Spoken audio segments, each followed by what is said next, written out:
Infamous games have always been about really one core thing. It's this origin story that you get to live out.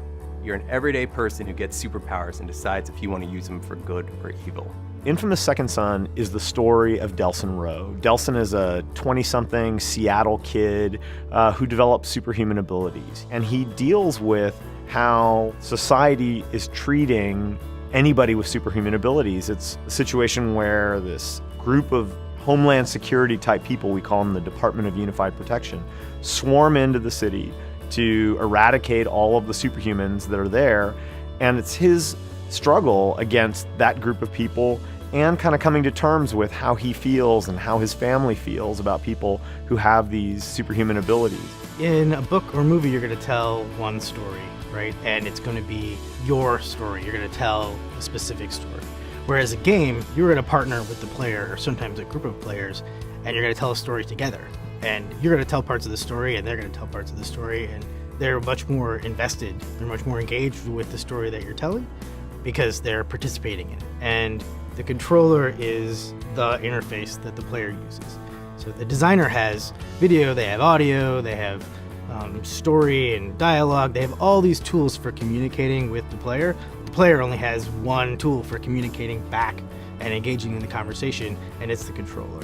And the PS4 controller is significantly improved from previous controllers. We've always felt like the controller itself and the ability for the user, for the player to express himself to us was the most important place for innovation. A lot of the improvements to the controller are about how it feels. So the sticks feel more responsive, and the triggers feel more comfortable, and the buttons feel crisper. All of those things really improve the quality of the gameplay experience for everyone who plays on the system.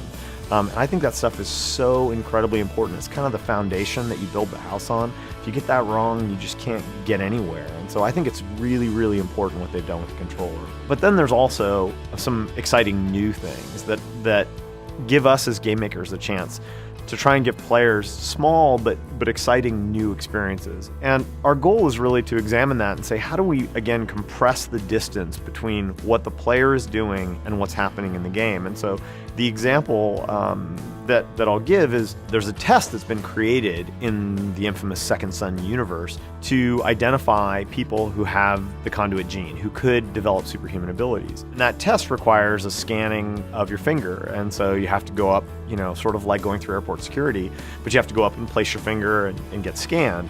Normally you would just have the player hit the triangle button or something, right?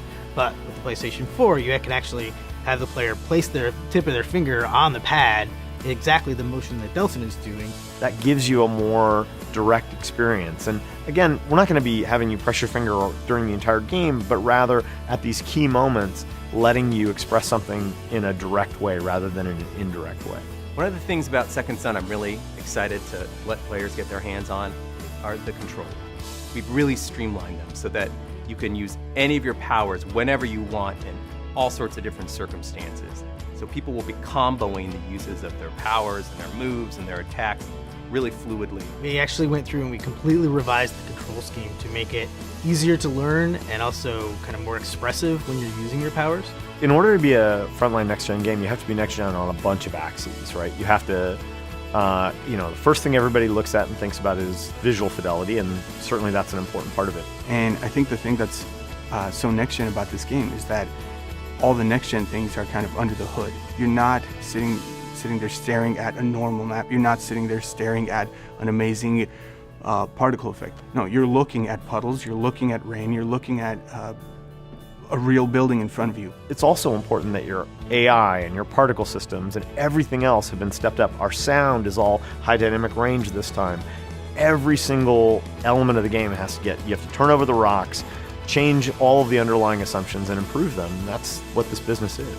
You have to step back and you have to look at it and say, hey, we made all these assumptions about how things should work, how things should be built.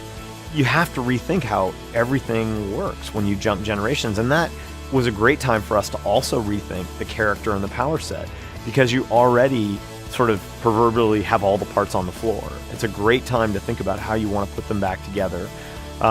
And it gives us a lot of energy around doing another game in this universe, because there's so much for us to go build and go discover what's possible. You know, the dreams that we had that were impossible actually become possible. And so it's fun to kind of try and capture some of those moments and bring them into your game.